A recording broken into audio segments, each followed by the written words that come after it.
The Montgomery estate smells like pine and cinnamon, but it might as well be formaldehyde.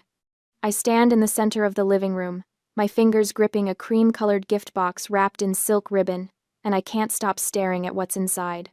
A lifetime VIP membership to Last Chance Love, an app explicitly marketed to desperate singles over 30. And beneath it, a hardcover book with raised gold lettering, How to Find Happiness When You Die Alone. A.T. The fire roars in the marble fireplace behind me. Outside the French windows, snow falls in thick, silent sheets, blanketing the manicured grounds. But inside this room, the cold has nothing to do with December weather. Bella giggles. The sound is high and sharp, echoing off the vaulted ceiling like breaking glass. I saw it on TikTok. My sister says, her voice dripping with false sweetness. The reviews were amazing. 5 stars for women who've given up on traditional dating. I don't look up. I keep staring at that horrible pink app card, at the cartoon illustration of a wilting flower that's supposed to represent women like me. Women who've supposedly expired. Take it, dear. My mother's voice cuts through the room. Trinity Montgomery sits perched on the ivory settee, her posture so rigid she could be carved from the same marble as the fireplace. Bella's just worried about your future. Don't let your ego turn you into a spinster forever. My father says nothing. Richard Montgomery stands near the bar cart, swirling bourbon in a crystal tumbler, studying the amber liquid like it holds answers he's not interested in sharing with me. His business partner, Harrison Sterling, shifts uncomfortably in the leather armchair beside him. Preston Sterling, Bella's fiancé, examines his phone with sudden, intense focus. I close the box. Slowly. My hands don't shake, though something inside my chest feels like it's cracking open. 8 months. It's been 8 months since I sent those invitations, since I spent 3 evenings at my dining table in Austin selecting the perfect cardstock, tying velvet ribbons by hand.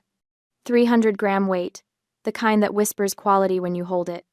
Nate had watched me from the doorway, his arms crossed, his expression careful.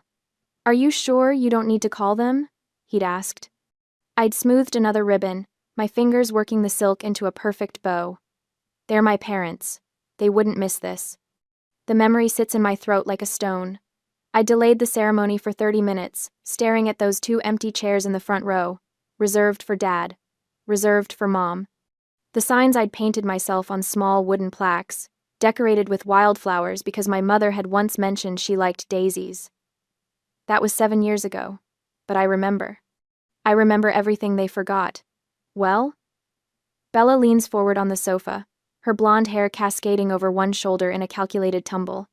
Her engagement ring catches the firelight, a 3-carat diamond that cost more than my entire wedding. Aren't you going to say thank you? The words stick in my throat. Part of me wants to scream. Part of me wants to run out those massive oak doors like I've done so many times before, drive back to the airport, fly home to Austin where Nate is probably heating up leftover Thai food and wondering if I'm okay. But I'm so tired of running. Harrison Sterling clears his throat. "Perhaps we should move on to dinner," he suggests, his voice carefully neutral. I believe the caterers have everything ready in the dining room. Bella's smirk widens. She knows she's won this round. She always does. Except this time, something inside me doesn't break. It snaps. Not my heart, which has been breaking in this house since I was old enough to understand that some children are treasured and others are tolerated. No. What snaps is something harder. The chains I've been dragging around for 29 years. The ones labeled good daughter and second best, and maybe if you try harder. I look up. My eyes meet Bella's, and I watch her triumphant expression falter just slightly. There's something in my face she doesn't recognize. Something cold and clean and final. "Thank you, Bella," I say. My voice comes out smooth, almost pleasant. I'll keep this very carefully. I tuck the box under my arm, holding it against my ribs like evidence, because that's exactly what it is. Trinity frowns. "Caroline, don't be dramatic. It's just a thoughtful gift." "Oh, I know." I smile. The expression feels strange on my face, like I'm wearing someone else's mouth. It's very thoughtful, very valuable. Richard finally looks at me, his gray eyebrows drawing together. "Caroline." It's a warning. The same tone he used when I was 16 and suggested that maybe, just maybe, Bella shouldn't get a BMW for her first car, when I'd received a 10-year-old Honda. The tone that means, don't make a scene, don't embarrass us, don't exist too loudly in spaces meant for your sister to shine. I hold his gaze. Yes, Dad? He opens his mouth, closes it, turns back to his bourbon. Preston Sterling stands abruptly, shoving his phone into his jacket pocket. I need some air, he mutters, and walks toward the French doors leading to the terrace. Bella's smile finally cracks. Preston, it's freezing out there. Preston hesitates at the terrace doors, the cold air blowing in, before turning back with a resigned sigh to join the procession to the dining room. But he's already gone, and I understand something in that moment. He's uncomfortable. He should be. Any decent person would be. Shall we? Harrison gestures toward the dining room, his discomfort palpable in the tight set of his shoulders. The dining room chandelier throws diamond patterns across the white linen tablecloth. Trinity taps her spoon against her crystal water glass, the sound cutting through the murmur of polite conversation like a blade. Before we begin, my mother announces, her voice pitched for an audience, I want to toast this very special season, the year of the bride. I watch Bella straighten in her chair, her practiced smile blooming across her face like she's been waiting for this cue her entire life. My youngest daughter, Trinity continues, gesturing toward Bella with her wine glass, will be married this February in what I can only describe as a modern royal event, 300 guests. The ballroom at the Four Seasons, a dress that took 6 months to design. Preston shifts beside Bella, his jaw tight. Harrison Sterling studies his salad fork with the intensity of an archaeologist examining an artifact. Bella has always known how to do things properly, Trinity says, and the word properly lands on my skin like a slap. With grace. With consideration for family. My father lifts his bourbon in agreement. He hasn't looked at me since we sat down. I cut into my filet mignon. The knife slides through the meat with barely any resistance, but my hand feels welded to the handle. Trinity sets down her glass with a delicate click. Her gaze swings toward me, and I recognize the glint in her eyes. She's about to perform. Bella is settled, she says, her tone dripping with manufactured concern. But what about you, Caroline? You're approaching 30. You can't plan to live with plants forever, can you? The table goes quiet. Even the catering staff, refilling water glasses near the sideboard, seem to freeze mid-pour. When is it your turn? Trinity asks. The question hangs in the air like smoke. I feel Preston's eyes flick toward me, then away. Harrison clears his throat but says nothing. Bella leans forward slightly, her expression arranged into something that might pass for sisterly interest if you didn't know her, but I do know her. I see the anticipation in the way her fingers curl around her wine stem. She's waiting for me to crumble, to stammer, to make some excuse about focusing on my career or not having met the right person yet. I set down my silverware. The clink of metal on porcelain sounds louder than it should. I'm not single, Mother. The words come out calm, steady, like I'm commenting on the weather. Trinity blinks. Excuse me? I've been married for 8 months. My mother's face goes through 3 distinct expressions in the span of 2 seconds. Confusion, disbelief, rage, liar. The word explodes out of her mouth before she can stop it. Her hand slams down on the table, rattling the silverware. Why would no one know about this? You secretly eloped in Vegas, didn't you? Is that why you've been so distant? I didn't elope in Vegas. Bella's face has gone pale, but she recovers fast. She always does. Are you making up stories to ruin my engagement party? Her voice cracks perfectly, hitting that sweet spot between wounded and incredulous. You've always been jealous of me, Caroline, but this is pathetic even for you. She turns to Preston, her hand finding his arm. Can you believe this? But Preston is looking at me, his attorney's brain clearly running calculations I can't quite read. I sent invitations, I say. My voice hasn't changed pitch. I sound almost bored, which is strange because my heart is hammering against my ribs like it's trying to escape. Via FedEx overnight, in February. My father's glass hits the table hard enough that bourbon sloshes over the rim. If you sent invitations and didn't get a reply, why didn't you call? His face is flushed, the vein in his temple pulsing. You did this on purpose, didn't you? To embarrass this family in front of the Sterlings? And there it is. The truth I've been circling around for 8 months, The answer I didn't want to see, even as the evidence piled up around me like snow against a door. They didn't forget. They're gaslighting me. Right now. In front of witnesses. Rewriting history while I sit here holding the receipts they don't know exist yet. The last thread of hope I'd been clutching, the one I didn't even know I was still holding, dissolves. Something shifts inside my chest. The architect in me takes over, the part that knows how to read blueprints and calculate load-bearing walls and understand exactly where pressure needs to be applied for a structure to fail. I stop trying to defend myself with emotions. They don't care about my feelings. They never have. Under the table, hidden by the white linen, I slide my phone from my clutch. My thumb finds the message thread with Nate. I type one word. Now. The message shows as delivered, then read. I put the phone away and pick up my fork again, spearing a piece of asparagus like nothing happened. Caroline. My mother's voice has that dangerous quality to it now, the one that used to send me running to my childhood bedroom. Stop this nonsense and apologize to your sister. For what? I take a bite of asparagus. It tastes like absolutely nothing. For getting married? For inviting my family to my wedding? Which part needs an apology? Bella's eyes are bright with tears that haven't fallen yet. She's good at this, holding them right on the edge where they catch the light. I can't believe you'd lie about something like this. On Christmas Eve. Christmas Eve. I'm not lying. Then prove it, my father snaps. I meet his eyes across the table. Okay. Harrison Sterling shifts in his seat, clearly wishing he was anywhere else.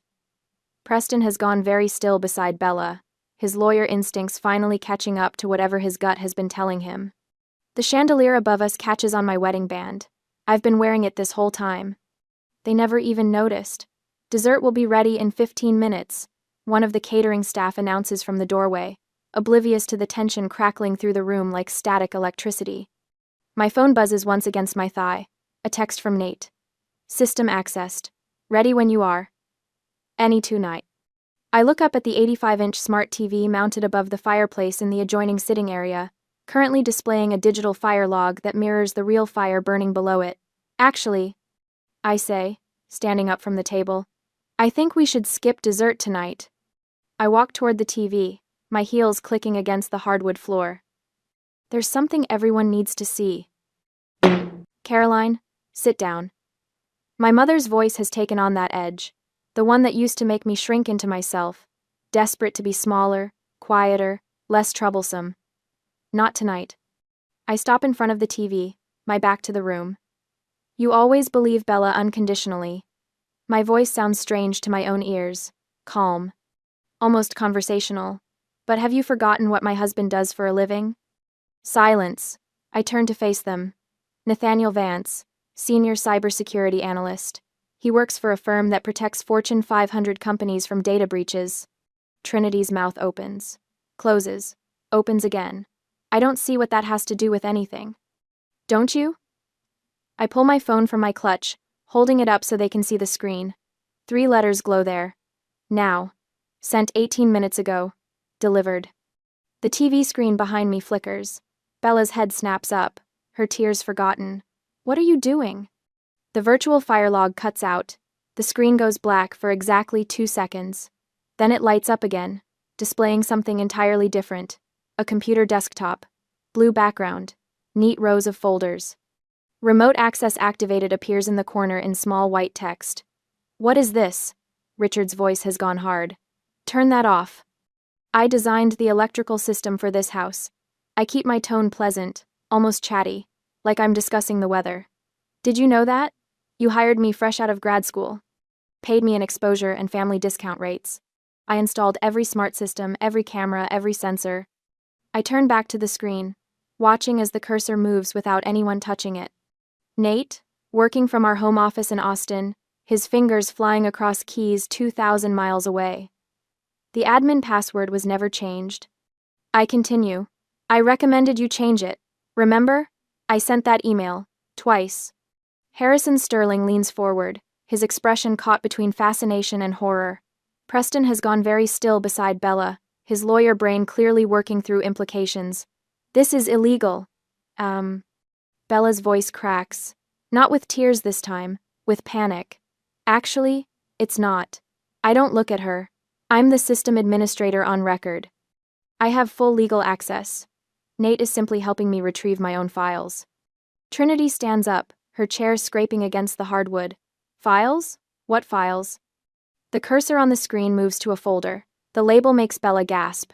Project. Truth. When you dismissed my career as playing with plants. I say quietly, you forgot I'm an architect. Architects plan. We think 3 steps ahead. We build systems designed to last. My father's face has gone red. You had no right to put cameras in our home without telling us. I told you. My voice stays level. I gave you a 40-page manual. You signed off on everything. There's a camera at the front door, one at the side entrance, one covering the driveway, all disclosed, all legal, all recording to a professional NVR system in your wine cellar. What's an NVR system? Trinity's voice sounds smaller now. Network video recorder. I finally turn to look at her. It's not cloud storage that deletes after 6 months. It's physical hard drives, professional grade, data retention for 2 years. I watch the color drain from Bella's face. She understands. She's already doing the math, counting backward through months. You're bluffing, she whispers. I turn back to the screen. The cursor hovers over the folder. Do you remember February 12th, Bella? I ask. My voice sounds almost gentle. It was a Tuesday. Cold. You were wearing your cream cashmere coat. The FedEx driver arrived at 10:15 a.m. Stop it. Bella's voice rises. Mom, make her stop. The package was blue. I continue. Express overnight. 4 velvet boxes inside, wrapped in ivory ribbon. My wedding invitations. Preston's head turns toward Bella, slowly, like he's seeing her for the first time. Turn it off, Bella screams. Mom, make her turn it off. But Trinity is frozen, her hand still pressed to her throat, her eyes locked on the screen. It's too late anyway. I hit enter on my phone. Nate, receiving the signal, opens the folder. The first image fills the screen in perfect high definition. A FedEx receipt, signature line clearly visible. Isabella Montgomery, signed in her distinctive looping handwriting. Date, February 12th. Time, 10:15 a.m. The dining room explodes into chaos, but I just stand there, my phone in my hand, watching my sister's carefully constructed world begin to crack. And I feel nothing but cold, clean satisfaction. That's my signature, Bella says immediately. Her voice has lost its hysterical edge, replaced by something flatter. More dangerous. So what? I signed for a package. That doesn't prove anything except that I was home that day. She's recovering. Faster than I expected. Evidence 1, I say, keeping my voice level. Clinical. Like I'm presenting designs to a difficult client. You signed for a package from Caroline and Nate Vance on February 12th. 3 weeks after our wedding invitations were mailed via FedEx overnight. I don't remember every package I signed for. Bella crosses her arms. We get deliveries constantly. My brand partnerships alone generate dozens of shipments per week. But Trinity sits up straighter.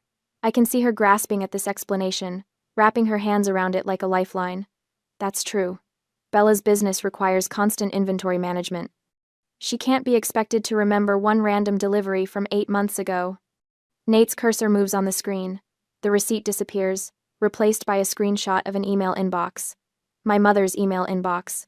Evidence 2, I say. The screen shows Trinity's Gmail account settings. Filters.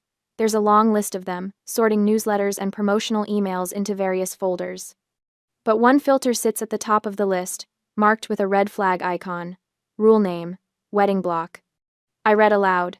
If subject contains wedding and Caroline, then delete permanently. Skip inbox. Do not archive. The creation date sits right there in gray text. February 14th, 2 days after the invitations were delivered. This filter was installed from an IP address that traces back to Bella's device. I continue. Her iPhone specifically. The same device she uses to manage her Instagram account. The silence that follows isn't peaceful. It's the silence of a trap snapping shut. Trinity's face has gone pale. That's not possible. I never authorized anything like that. Of course you didn't. I meet my mother's eyes. Bella has your password. She's had it for years. Remember when she set up your 2-factor authentication last Christmas? She told you it was for security. Preston stands up slowly from his chair. He's staring at Bella like he's seeing her for the first time. You hacked into your mother's email? I didn't hack anything. Bella's voice pitches higher. I have access, because Mom asked me to help manage her correspondence. She gets overwhelmed by all the emails. I manage philanthropic contacts, Trinity says weakly. Charity board communications. Bella helps me organize them. By deleting emails about your daughter's wedding? Harrison Sterling's voice cuts through the room.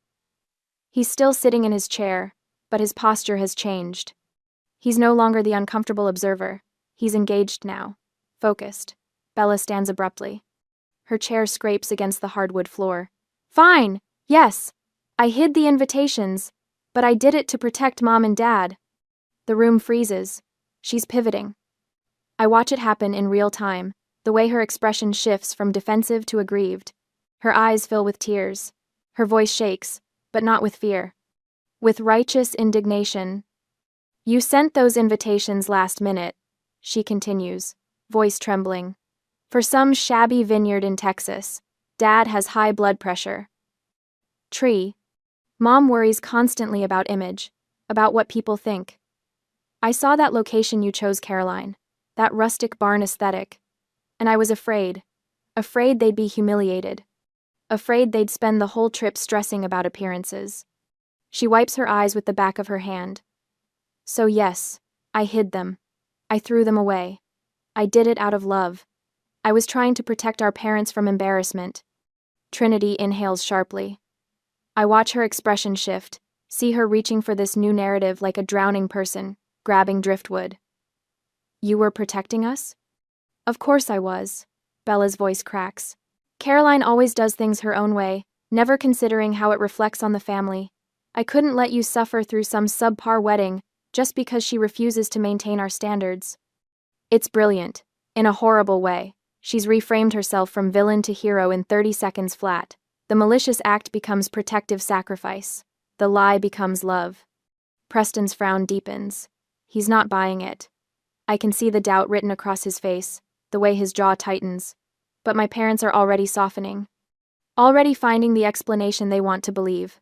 I don't panic. I don't rage. I don't give Bella the satisfaction of seeing me unravel. Instead, I smile. It's a smile full of pity.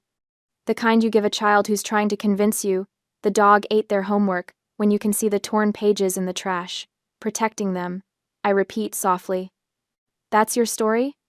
It's the truth. Bella lifts her chin. Then why? I say, each word deliberate. Did you throw the invitations in the recycling bin instead of hiding them in a drawer? Bella blinks.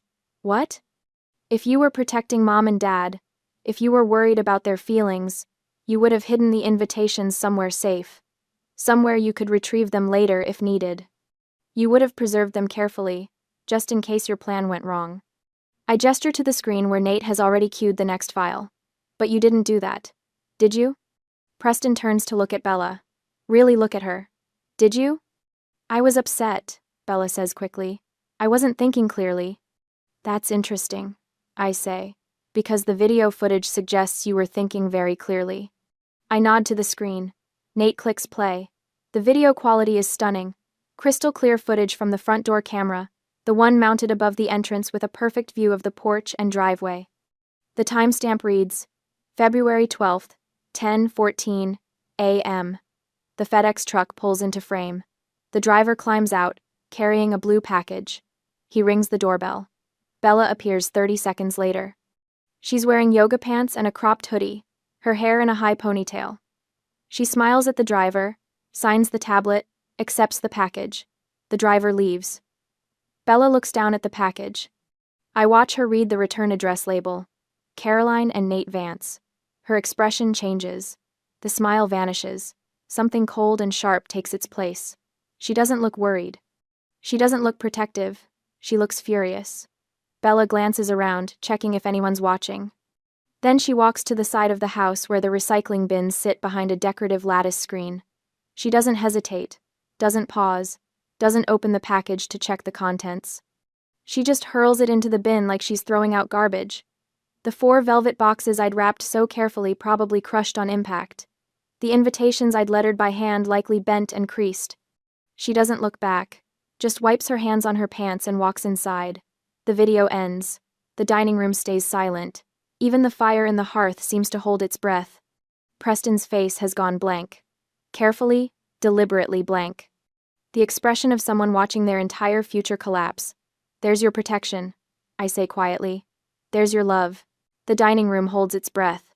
I watch Preston's face cycle through expressions too fast to name. Confusion, realization, disgust. He stands so abruptly his chair scrapes against the hardwood floor, the sound sharp enough to make my mother flinch. You threw your sister's wedding invitations in the trash? His voice is quiet, which somehow makes it worse. Because you were afraid of sharing the spotlight? Bella reaches for his arm. Preston, I can explain. He jerks away from her touch. You gave her a book about dying alone when you knew she was married? He's staring at Bella like he's seeing her for the first time. Maybe he is. I cannot marry a monster. The word hangs in the air. Monster. Bella's face crumples. You don't understand, she's always... But Preston is already moving. He pulls the engagement ring off her finger with such force I'm surprised the band doesn't bend. The 3-carat diamond catches the chandelier light one last time before he places it on the table with a deliberate click that echoes like a gunshot. We're done, he says. My mother surges to her feet. Preston, don't be hasty. Bella made a mistake, but surely... A mistake? Preston's laugh is harsh. Mrs. Montgomery, your daughter committed mail tampering. She sabotaged her own sister's wedding. She lied to my face for 8 months. He shakes his head. I wanted to marry into a family with integrity. Clearly, I was mistaken about what I'd find here. Harrison Sterling rises beside his son, his expression carved from granite.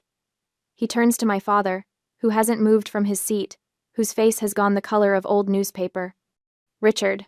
Harrison's voice carries the weight of 40 years in business. I've always believed that a man who cannot manage his household cannot manage a business.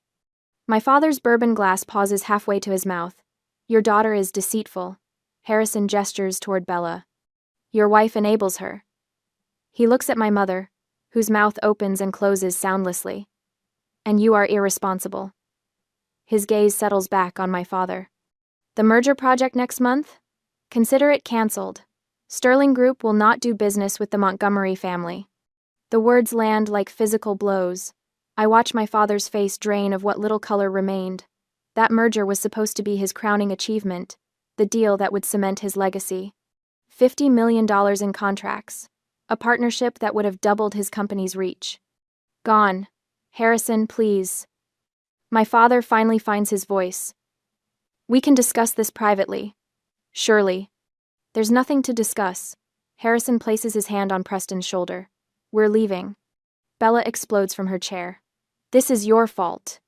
She whirls on me, her face twisted with rage. You ruined everything. I'll destroy you. I'll tell everyone what you did, how you manipulated. No. The word comes out soft, but it stops her mid-sentence. I stand slowly, smoothing my dress. You won't. Watch me. Bella's voice climbs toward hysteria. I have 2 million followers. I know Massachusetts law prohibits secret audio recording. I keep my voice level, conversational. So the video of tonight's dinner stays private. I won't publish it. Bella's expression shifts toward triumph, thinking she's found an escape route. However, I pause, letting the words settle. The CCTV footage of you dumping that FedEx package? That's evidence of federal mail tampering. Title 18. United States Code. Section 1708. Up to 5 years in federal prison. The color drains from Bella's face. If you dare speak one lie about me on social media, that video and a lawsuit go straight to the police and your brand sponsors. I tilt my head, studying her. I wonder how Dior and Cartier will feel about their ambassador being investigated for federal crimes. Bella collapses back into her chair. The sound that comes out of her isn't quite a sob, isn't quite a scream. It's the sound of someone's carefully constructed world imploding. My mother sits frozen, her hands clutched in her lap. My father stares at the table like the wood grain holds answers.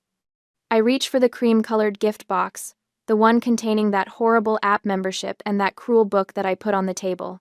I pick it up with both hands and walk around the table. Bella flinches when I approach, like I might hit her.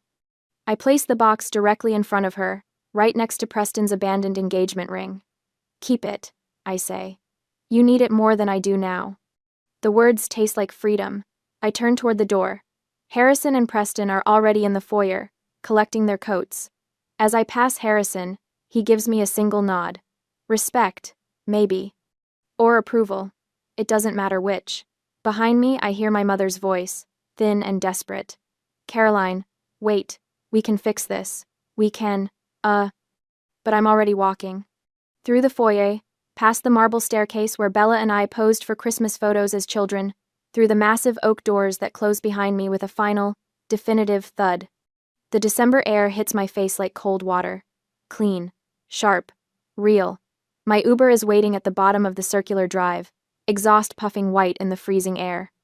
I climb into the back seat, and the driver glances at me in the rearview mirror. Logan Airport, I confirm. As we pull away, I allow myself one look back at the Montgomery estate. Every window blazes with light, but from here, it looks empty. A beautiful shell with nothing living inside. I pull out my phone and video call Nate. His face fills the screen, and the knot in my chest finally begins to unwind. His hair is messy, like he's been running his hands through it. His eyes search mine. Is it done? He asks. It's done. Mom's heating up soup for you. His smile is soft, warm, everything that house wasn't. Let's go home. Home. Not the place I was born, but the place where I'm loved. Yeah, I say, and my voice only shakes a little. Let's go home. 3 days later, I'm unpacking groceries in our Austin kitchen when the FedEx truck pulls up. Through the window, I watch the driver jog to the porch, scan a package, jog back. The box sits there on the welcome mat, square and flat. I know what it is before I open it. I can practically smell my father's desperation through the cardboard. Inside, a check. $50,000. The number seems obscene, written in my father's careful architect's print. The note is brief, typed on his business letterhead like this is just another transaction. I'm sorry. Please stay silent about the contract. I stand there in my kitchen, holding $50,000, and I think about the girl who would have cashed this check, the one who showed up on Christmas Eve still hoping, the one who saved their chairs at her wedding. She's gone. I tear the check in half, then quarters, then confetti. My phone is already in my hand. I arrange the pieces on the granite counter, photograph them, open the family group chat. 3 people. Mom, Dad, Bella. I type, I don't sell my silence. I'm gifting it to you for free, as a parting gift. Do not contact me again. My thumb hovers over the send button for maybe 3 seconds. Then I press it. The message shows delivered. Then read. Someone starts typing. Stops. Starts again. I don't wait to see what they'll say. I scroll to the top of the chat, tap the settings icon, and find the words I've been looking for. Leave group. Are you sure? I've never been more sure of anything. Leave. New Year's Eve arrives wrapped in Seattle rain and the smell of Meredith's famous pot roast. Nate's family crowds into their living room, laughing, arguing about what movie to watch before the countdown. His sister steals the remote. His nephew spills grape juice on the carpet. His mother hugs me tight, and I feel the weight of the sapphire brooch on her coat pressing against my shoulder. Real. Solid. An actual heirloom passed down with love instead of obligation. Come on, Nate says, taking my hand. Let's get some air before the fireworks. We step onto the back porch. The Space Needle glows in the distance, and the city hums with celebration. Nate wraps his arm around my waist, and I lean into him, breathing in rain and cedar and freedom. Any regrets? He asks quietly. I think about the empty chairs, the hidden invitations, the cruel gift, the check torn into pieces. Not one. The first firework explodes overhead, gold sparks against black sky. Nate's family cheers from inside, and through the window I can see them raising glasses, pulling each other into hugs. I'm not the Montgomery daughter anymore. I'm Caroline Vance, architect of landscapes and now, finally, architect of my own life. I cleared the weeds. I burned out the rot. And here, in this garden I chose, something real is growing.